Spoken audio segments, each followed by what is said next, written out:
Oh, this you crazy mother. Hey everyone, this is Cliff from Roundtable Studios, and I have been gone for a while, but things have cleared up, so I am back to give you guys some tips and tricks today to help fight procrastination in your animation, coming up right after this.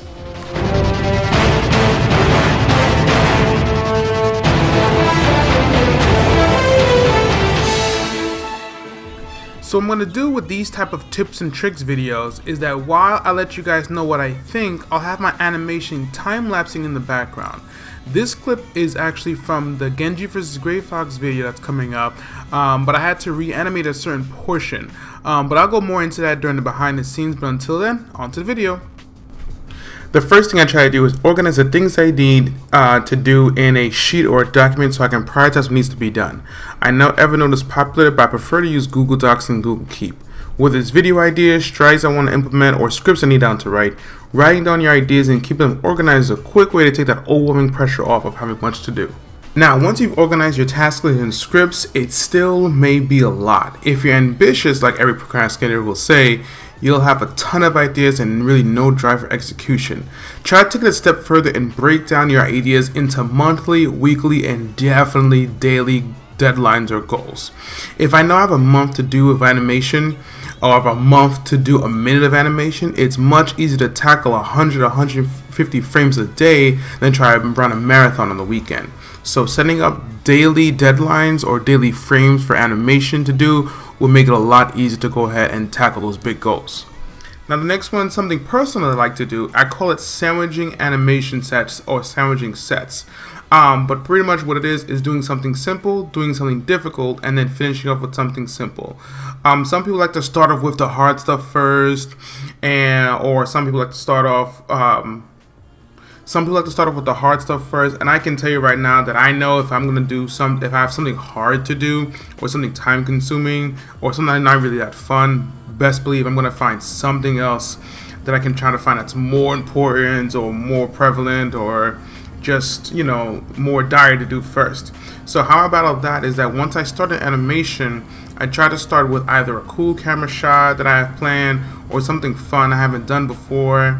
But before I do anything like hand-to-hand or fast, quick movements that take a long time to do and come out to just seconds, I like to try to start it off with something a little bit easier, a little bit fun to kind of warm my palate before I start handling the tough task. So another thing that has helped me with my personal workflow is that I find that I work best in maybe 90 to 120 minute bursts, so like an hour and a half, close to 2 hours. But anything longer than that, I start to lose momentum and become less productive. I try to take a break and then go back afterwards. So what I say is reward yourself in between your breaks. So whether it's a snack break or a social media break, maybe a show or video game break, just nothing too long. Like it refreshes my head and it gets me to work a little bit more efficiently. So avoid taking breaks obviously for too long. I also put limits on my breaks, so I try not to have anything really past 15 minutes, and I really stay strict towards that, so I really want to get things done. But anything longer than that and your work session becomes long and you may not be entirely productive. So give yourself a break, but remember, don't try to take too advantage of it. My next tip is to give yourself a deadline. I'm not sure if you guys ever heard of this study out there, but there was an experiment that monitored college kids on an assignment that they were given. One was given a week and the other one was given a month. The assignments were the same, and even though it was simple enough to be done in a week, it took the second group the whole month just to complete it. This is not only the case for college kids, but just for the general population. Things with a tighter deadline grow in importance in daily activity. So the issue here is that if you're not in school, or if you're, once you're not in school, if you're doing a personal project, it becomes more and more difficult to make that a priority. So definitely give yourself a deadline, an extra bonus, give yourself an accountability partner. If you don't have one that will be on your back, the best accountability partner is definitely the internet. Post it online somewhere, make a video about it, Instagram, wherever your followers may be, or anyone that, people will follow you, post it up there, because best believe if you issue a date of something for completion, you'll deliver, you'll definitely hear from people online. So, give yourself a chance, give yourself a deadline and an accountability partner. My sixth tip is start off with something fun. This is similar to sandwiching sets, but I mean more here, like start off your session with either, setting the mood with either music you're into, or maybe listen to a podcast, or even having like your favorite movie in the background. Anything like that. Like what I do sometimes is that even when a podcast that I regularly listen to releases, I wait until I'm working to listen to it. So I kind of like, get a lot of, podcasts that maybe I haven't listened to in a while, and then just kind of like start that to help me with my workflow. It's not every time that when I get to start animating, it's something that I get to enjoy, or a set that it's a little bit easier.